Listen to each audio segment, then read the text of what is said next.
Tiếp tục liên quan đến cuộc xung đột ở Đông Âu, trong bài phát biểu tại Nghị viện châu Âu mới đây, Tổng thống Ukraine nói nhiều nước sẵn sàng gửi máy bay chiến đấu cho họ. Điều này dự báo chiến sự sẽ nghiêm trọng hơn.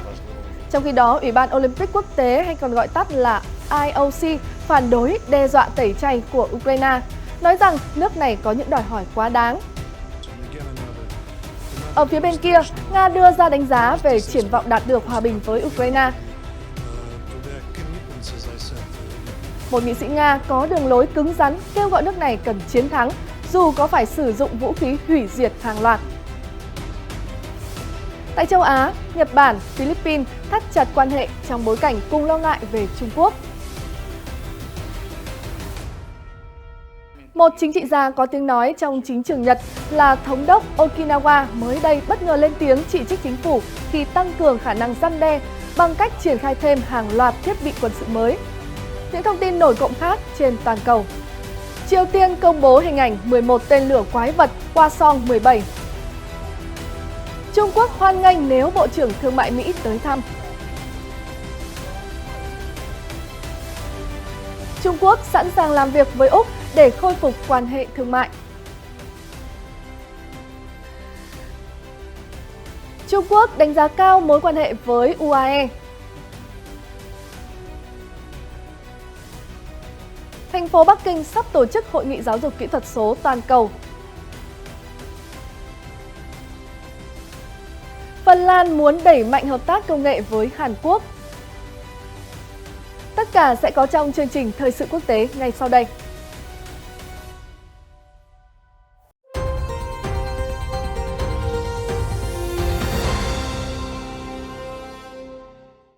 Chào mừng quý vị và các bạn đến với chương trình Thời sự quốc tế ngày hôm nay. Sau đây là những thông tin chi tiết. Tổng thống Volodymyr Zelensky cho biết ngày 9 tháng 2 rằng một số quyết định tích cực liên quan đến máy bay chiến đấu do phương Tây sản xuất đã được đưa ra tại Brussels, với việc nhiều quốc gia châu Âu sẵn sàng gửi chúng đến Ukraine khi thời điểm thích hợp. Những bình luận của ông Zelensky tại cuộc họp báo ở Hội nghị Thượng đỉnh EU diễn ra trong bối cảnh chuyến đi quốc tế thứ hai của ông trong thời điểm gần một năm sau khi Nga tiến hành cuộc tấn công toàn diện vào Ukraine. Trong khi các chi tiết vẫn chưa rõ ràng, Tổng thống Zelensky nói ông sẽ tổ chức một loạt cuộc gặp song phương với lãnh đạo EU, trong đó chiến đấu cơ là một trong những chủ đề được thảo luận sâu. Đến nay, Ba Lan là quốc gia duy nhất công khai thể hiện sẵn sàng gửi máy bay chiến đấu tới Ukraine, nhưng việc chuyển giao cần có sự chấp thuận của NATO. Phương Tây lo ngại việc chuyển giao máy bay có thể làm leo thang căng thẳng với Nga, nhất là sau khi đã bật đèn xanh cho những chiếc xe tăng hiện đại đến Ukraine. Ông Zelensky không tiết lộ tên các quốc gia đồng ý chuyển giao máy bay và khung thời gian bao lâu. Chánh văn phòng Tổng thống Ukraine Andriy Yermak cũng ám chỉ một cách mơ hồ rằng có sự thay đổi trong lập trường cứng rắn của phương Tây đối với máy bay, nói vấn đề liên quan đến máy bay chiến đấu và vũ khí tầm xa có vẻ như có thể giải quyết được nhưng không cung cấp thêm chi tiết. Phương Tây đã gửi đi những tín hiệu lẫn lộn về khả năng chuyển giao máy bay chiến đấu. Vương quốc Anh vào ngày 8 tháng 2 thông báo họ sẽ bắt đầu đào tạo phi công Ukraine trên các máy bay phản lực của NATO, dập tắt hy vọng của Ukraine về việc chuyển giao máy bay ngay lập tức. Bộ trưởng Quốc phòng Anh Ben Wallace nói vào ngày 9 tháng 2, việc gửi máy bay chiến đấu cho một quốc gia khác trong một cuộc xung đột có thể mất nhiều tháng. Vì vậy, ông nêu các giải pháp thay thế như chuyển giao tên lửa tầm xa và máy bay không người lái đang được cân nhắc. Trước đó, Vương quốc Anh dường như đang nóng lòng gửi máy bay chiến đấu tới Ukraine. Thủ tướng Rishi Sunak cho biết khi đứng cạnh ông Zelensky vào ngày 8 tháng 2 rằng không có gì bàn cãi, kể cả khả năng chuyển giao các máy bay phản lực. Thủ tướng Đức Olaf Scholz nhấn mạnh đóng góp vai trò quan trọng của nước ông trong việc đảm bảo cung cấp xe tăng do phương Tây sản xuất đến Ukraine, nhưng ông không bình luận về các máy bay chiến đấu. Tổng thống Pháp Emmanuel Macron, người đã tới Brussels cùng ông Zelensky sau cuộc gặp ở Paris, đã không bình luận trước công chúng về khả năng chuyển giao máy bay chiến đấu. Trước đó vào ngày 30 tháng 1, ông nói không loại trừ điều đó, nhưng điều kiện cần được xem xét trước. Giữa những tín hiệu lẫn lộn, Chủ tịch Nghị viện châu Âu Roberta Metsola kêu gọi các quốc gia thành viên nhanh chóng xem xét cung cấp máy bay chiến đấu cho Ukraine. Bà nói họ cần phải giành chiến thắng, và bây giờ các quốc gia thành viên EU phải nhanh chóng xem xét bước tiếp theo là cung cấp các hệ thống tầm xa và máy bay phản lực mà họ cần để bảo vệ sự tự do của mình. Sau khi mua được hàng trăm xe tăng và xe bọc thép do phương Tây sản xuất vào tháng 1, Ukraine hiện đang tập trung vào máy bay và vũ khí tầm xa để bắn các mục tiêu sâu hơn phía sau chiến tuyến. Trong một lá thư gửi đến Ủy ban Olympic Ukraine, ông Thomas Bach, Chủ tịch Ủy ban Olympic Quốc tế IOC, đã chỉ trích hành động đe dọa tẩy chay Olympic của nước này, gọi đây là sự đòi hỏi quá đáng, phi thể thao và đi ngược tinh thần Olympic. Trước đó, Ukraine đe dọa sẽ tẩy chay Olympic 2024 ở Paris nếu vận động viên của hai đoàn Nga và Belarus có mặt. Lý do là hai nước này đã tấn công Ukraine, khiến nhiều vận động viên cũng thiệt mạng. Ngoài một số quốc gia lên tiếng ủng hộ như ba nước Baltic, thì nhiều quốc gia khác im lặng hoặc phản đối. Theo họ, Olympic là sân chơi thể thao, là cầu nối giữa các dân tộc và là sự kiện để thúc đẩy hòa bình, do vậy không nên bị chính trị hóa. Được biết, trước trận chung kết World Cup 2022 giữa Pháp và Argentina, Tổng thống Zelensky yêu cầu FIFA cho ông phát biểu. Tuy nhiên, FIFA đáp lại rằng họ muốn người hâm mộ được xem một màn trình diễn thể thao đúng nghĩa. Nếu chấp nhận yêu cầu của ông Zelensky, không khí sẽ rất nặng nề, trong khi người dân trên khắp thế giới đã quá mệt mỏi vì rất nhiều cuộc khủng hoảng. Ông Vasily Nebenzia, đại sứ Nga tại Liên Hợp Quốc mới đây nói rằng, với việc cấp vũ khí cho Ukraine, phương Tây chỉ đang kéo dài chuỗi ngày bi thương ở quốc gia này và tiến hành một cuộc chiến ủy nhiệm chống lại Moscow. Tuyên bố trên được nhà ngoại giao đưa ra, cùng ngày Tổng thống Mỹ Joe Biden cam kết hỗ trợ Ukraine đến chừng nào còn có thể. Phát biểu trước báo giới, ông Nebenzia nhấn mạnh, triển vọng hòa bình sẽ tiệm cận hơn khi dòng vũ khí đổ về Ukraine dừng lại và phương Tây lắng nghe những lo ngại của Nga. Vị đại sứ cũng kêu gọi phương Tây ngừng dùng Ukraine để tiến hành cuộc chiến ủy nhiệm chống Nga.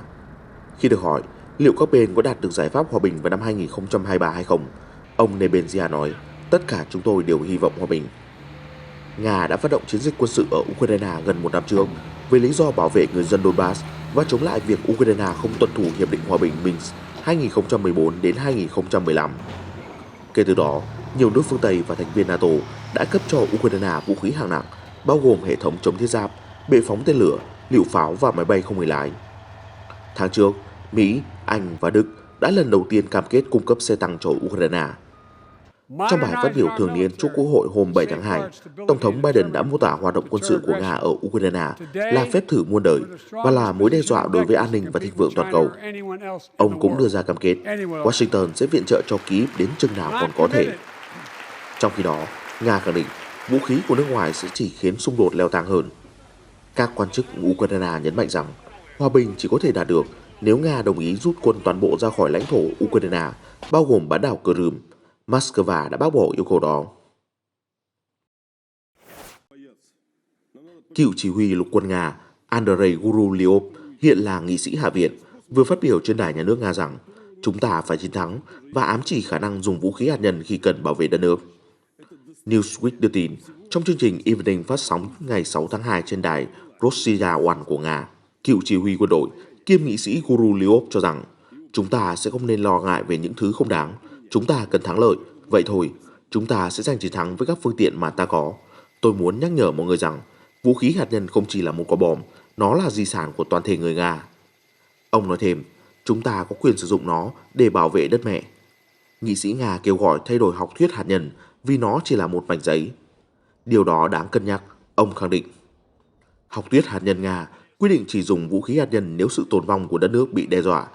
Tuy nhiên, theo Newsweek, học thuyết không định nghĩa chi tiết về mối đe dọa đối với sự tồn tại của Liên bang Nga. Hiện, Điện Kremlin và Kyiv chưa bình luận về bài phát biểu của ông Gurulyov. Gần đây, một số nhà phân tích cho rằng nguy cơ Moscow sử dụng vũ khí hạt nhân là không cao. Một phần vì điều đó không mang lại lợi ích chiến lược cho quân đội Nga ở Ukraine. Bên cạnh đó, các quan chức tình báo Mỹ cũng cho rằng nguy cơ Nga sử dụng vũ khí hạt nhân đã giảm xuống, ít nhất ở hiện tại. Đó là tình hình chiến đấu trở nên ổn định hơn. Trong khi Bắc Kinh cũng cảnh báo nguy hiểm về nguy cơ sử dụng vũ khí nguyên tử. Đồng thời Moscow và Washington cũng đã đối thoại tích cực hơn, tờ New York Times cho biết vào tháng 2 này. Dù vậy, hồi tuần trước, cựu Tổng thống Nga Dmitry Medvedev cảnh báo Moscow có thể dùng vũ khí hạt nhân nếu như Ukraine cố giành lại Crimea, bán đảo Nga sáp nhập vào năm 2014. Ông Medvedev, hiện là Phó Chủ tịch Hội đồng An ninh Nga, tuyên bố rằng bất kỳ cuộc tấn công nào của Ukraine nhằm vào Crimea đều sẽ nhận về đòn oanh kích đáp trả. Ông nói thêm, Điện Kremlin có thể sẵn sàng triển khai mọi loại vũ khí, bao gồm hạt nhân, tùy thuộc vào bản chất của mối đe dọa. Giới chức Ukraine từng công khai ý định giành lại Crimea bằng biện pháp quân sự, nhưng hiện các trận đánh khốc liệt nhất đang diễn ra ở vùng công nghiệp Donbass. Thủ tướng Nhật Bản Fumio Kishida và Tổng thống Philippines Ferdinand Marcos Jr. hôm 9 tháng 2 đã nhất trí rằng hai nước sẽ tăng cường hơn nữa hợp tác kinh tế và an ninh, đồng thời cảnh báo về sự hiện diện ngày càng tăng của Trung Quốc ở khu vực Ấn Độ Dương-Thái Bình Dương. Tại buổi họp báo chung sau cuộc hội đàm ở Tokyo, Thủ tướng Kishida thông tin, Tokyo cam kết cung cấp gói hỗ trợ trị giá 600 tỷ yên, tương đương 4,6 tỷ đô la cho Philippines trong 2 năm, tính đến tháng 3 năm 2024, từ khu vực công và tư nhân của Nhật Bản. Về mặt an ninh, các lãnh đạo xác nhận hai quốc gia sẽ tiếp tục đàm phán 2+2 với sự tham gia của các bộ trưởng quốc phòng và ngoại giao, đồng thời nhất trí miễn thị thực cho các nhà ngoại giao Philippines đến Nhật Bản để thúc đẩy trao đổi giao lưu giữa hai nước. Hai lãnh đạo cũng hoan nghênh thỏa thuận về hướng dẫn hỗ trợ nhân đạo và hoạt động cứu trợ thảm họa của lực lượng phòng vệ Nhật Bản tại quốc gia Đông Nam Á. Các hướng dẫn được coi là khúc dạo đầu cho một hiệp ước mới nhằm tạo điều kiện thuận lợi cho các cuộc tập trận chung, có khả năng quân đội Nhật được triển khai ở Philippines khi có xung đột. Hai quốc gia châu Á từng khẳng định họ đang nỗ lực hướng tới việc ký kết hiệp ước quốc phòng trong cuộc họp 2+2 đầu tiên được tổ chức tại Tokyo vào tháng 4 vừa qua. Nhật Bản đã ký hiệp ước tương tự với Úc và Anh. Thủ tướng Kishida nói Nhật Bản và Philippines là láng giềng trên biển, cũng như đối tác chiến lược chia sẻ các giá trị cơ bản. Chúng ta khẳng định chắc chắn sự hợp tác ngày càng sâu sắc trong nhiều lĩnh vực. Tổng thống Marcos cho biết, quan hệ đối tác song phương đang mạnh mẽ hơn bao giờ hết khi cùng nhau vượt qua những đe dọa ảnh hưởng đến hòa bình ở khu vực. Ông nói, có quốc gia lợi dụng sức mạnh để đe dọa các nước láng giềng. Với tham vọng vô bờ bến về lãnh thổ, họ đang đe dọa sự yên ổn ở châu Á và trật tự quốc tế. Hai nước Nhật Bản, Philippines sẽ mở rộng hợp tác trong phạm vi cùng có lợi. Chuyến thăm Tokyo lần đầu tiên của ông Marcos kể từ khi nhậm chức vào tháng 6 năm 2022 đã thu hút sự chú ý của công chúng. Theo Bộ Ngoại giao Nhật, nước này sẽ cung cấp khoảng 377 tỷ yên hỗ trợ phát triển cho các dự án đường sắt kết nối Manila với những thành phố lân cận. Các chương trình hợp tác kinh tế khác bao gồm nông nghiệp, viễn thông và an ninh năng lượng.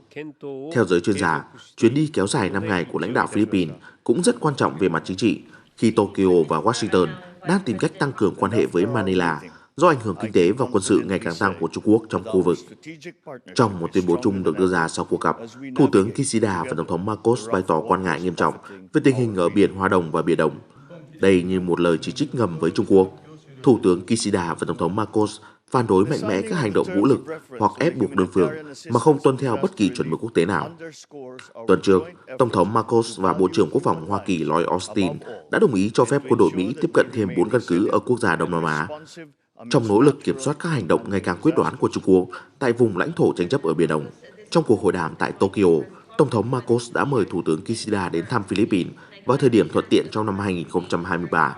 Thủ tướng Nhật Bản đã vui vẻ chấp nhận lời mời này.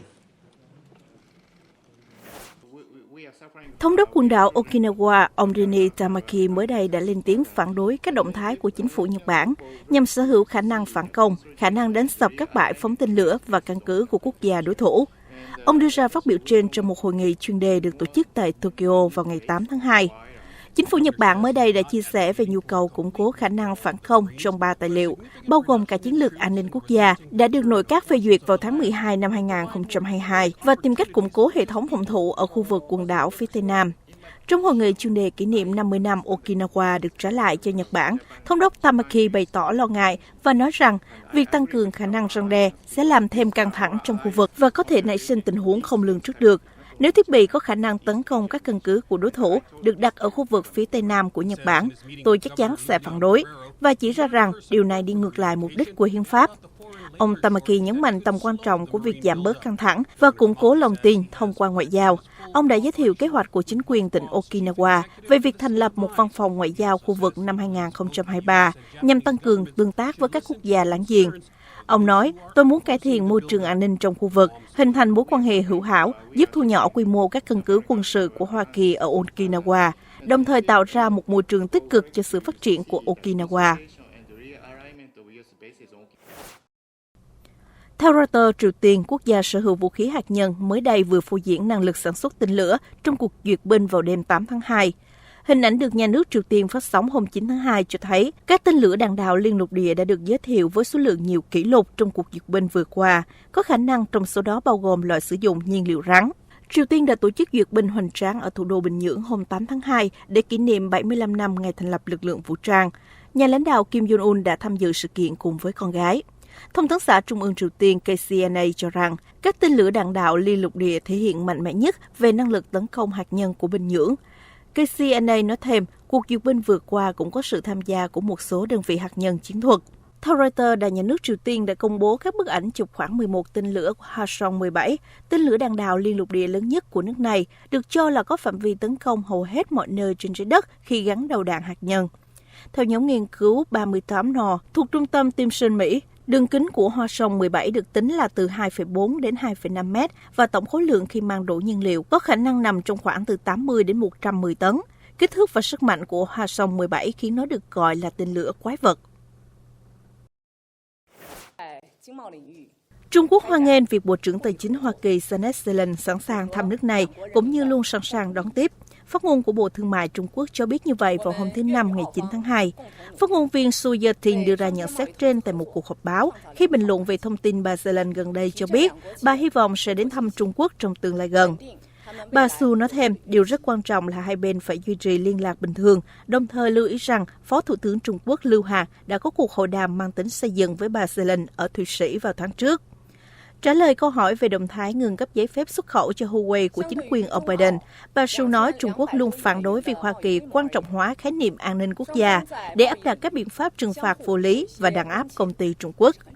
Những động thái như vậy gây nguy hiểm cho sự đổi mới công nghệ toàn cầu và sự ổn định của chuỗi cung ứng, đồng thời thông báo Trung Quốc kiên quyết bảo vệ các quyền và lợi ích hợp pháp của công ty nước mình. Bà Su khẳng định thời gian gần đây, chính phủ Trung Quốc rất coi trọng việc bảo vệ quyền sở hữu trí tuệ và không ngừng cải thiện hệ thống lập pháp, nâng cao hiệu quả thực thi pháp luật và kiên quyết trừng phạt các hành vi đánh cắp công nghệ theo quy định của pháp luật.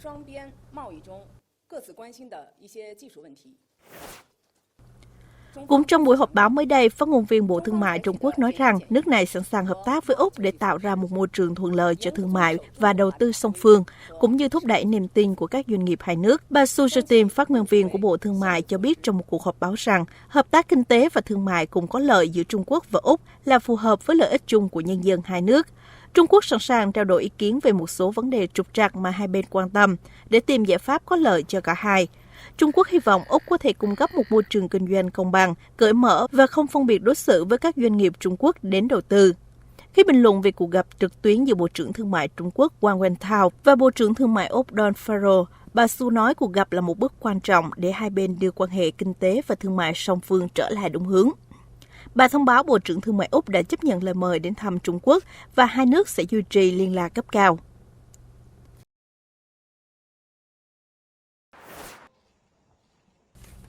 Đại sứ Trung Quốc tại các tiểu vương quốc Ả Rập Thống Nhất UAE, ông San Jimin mới đây cho biết Hồng Kông có vị trí tốt để tăng cường mối quan hệ với UAE bằng cách tận dụng các thế mạnh độc đáo của mình trong bối cảnh hợp tác Trung Quốc-UAE đang phát triển. Trong một cuộc phỏng vấn với China Daily ở Abu Dhabi, ông San nói chuyến thăm cấp cao tới UAE của đặc khu trưởng hành chính Hồng Kông John Lee Ka-chiu đã được chính phủ UAE và cộng đồng doanh nghiệp địa phương hoan nghênh. Ông Lee đang dẫn đầu một phái đoàn gồm các quan chức cấp cao của Hồng Kông và hơn 30 đại diện từ các ngành công nghiệp khác nhau trong chuyến đi 8 ngày tới Ả Rập Saudi và các tiểu vương quốc Ả Rập Thống Nhất. Đây là chuyến thăm nước ngoài đầu tiên của ông Lee trong năm nay, khởi động lại những nỗ lực của Hồng Kông nhằm quảng bá hình ảnh của thành phố trên toàn cầu sau khi mọi hoạt động đã trở lại bình thường sau đại dịch. Đại sứ Sa nói mối quan hệ chặt chẽ giữa Trung Quốc và các tiểu vương quốc Ả Rập Thống Nhất đã tạo nền tảng vững chắc cho sự hợp tác của nước này với đặc khu hành chính Hồng Kông. Bất chấp Covid-19, năm ngoái, thương mại hai chiều Trung Quốc-UAE đạt mức cao kỷ lục là 99,27 tỷ đô la Mỹ, tăng 37,4% so với cùng kỳ năm 2021. Ngoài ra, hơn 420 doanh nghiệp Hồng Kông, bao gồm Cathay Pacific, Hutchison Port đã có chỗ đứng tại UAE. Năm 2021, Hồng Kông mở văn phòng kinh tế và thương mại tại Dubai để tạo điều kiện hợp tác đôi bên. Đại sứ San chỉ ra rằng UAE và Hồng Kông chia sẻ những điểm mạnh chung. Hồng Kông là hòn ngọc phương Đông và UAE là hòn ngọc vùng vịnh. Cả hai đều có vị trí độc đáo là trung tâm tài chính, kinh tế, thương mại và đổi mới của khu vực. Hai bên cùng đóng vai trò kết nối giữa phương Tây và phương Đông. Truyền thông Trung Quốc đưa tin Hội nghị giáo dục kỹ thuật số thế giới sẽ được tổ chức vào ngày 13 và ngày 14 tháng 2 tại thành phố Bắc Kinh. Với chủ đề chuyển đổi kỹ thuật số và tương lai của giáo dục, Sự kiện kéo dài 2 ngày này do Bộ Giáo dục Trung Quốc và Ủy ban Quốc gia UNESCO của Trung Quốc đồng tổ chức. Bà Liu Xin, Cục trưởng Cục Hợp tác và Trao đổi Quốc tế của Bộ Giáo dục Trung Quốc cho biết, hội nghị sẽ tập trung vào chuyển đổi giáo dục kỹ thuật số, phát triển và ứng dụng các tài nguyên học tập kỹ thuật số, cải thiện kiến thức kỹ thuật số cho giáo viên và học sinh. Hội nghị sẽ được tổ chức cả trực tuyến và ngoài tuyến, với sự tham dự của các lãnh đạo nhà nước, Bộ trưởng Giáo dục, đặc phái viên ngoại giao, người đứng đầu và đại diện các cơ quan Liên Hợp Quốc, người đứng đầu và đại diện các tổ chức quốc tế, trường đại học cùng một số công ty công nghệ. Lễ khai mạc sẽ được tổ chức vào ngày 13 tháng 2, sau đó là 4 phiên trao đổi song song vào ngày 14 tháng 2, với trọng tâm là giáo dục cơ bản, giáo dục nghề nghiệp, giáo dục đại học và đánh giá phát triển giáo dục thông minh. Bà Liu cho biết thêm, sự kiện này cũng sẽ công bố sách xanh về giáo dục thông minh Trung Quốc, chỉ số phát triển giáo dục thông minh Trung Quốc, tiêu chuẩn và định mức cho việc xây dựng hệ thống giáo dục thông minh Trung Quốc và sáng kiến thành lập Liên minh Giáo dục Kỹ thuật số Thế giới. Khoảng 800 đại diện từ 130 quốc gia và khu vực dự kiến sẽ tham dự hội nghị, với 300 người sẽ tham dự trực tiếp ở Bắc Kinh.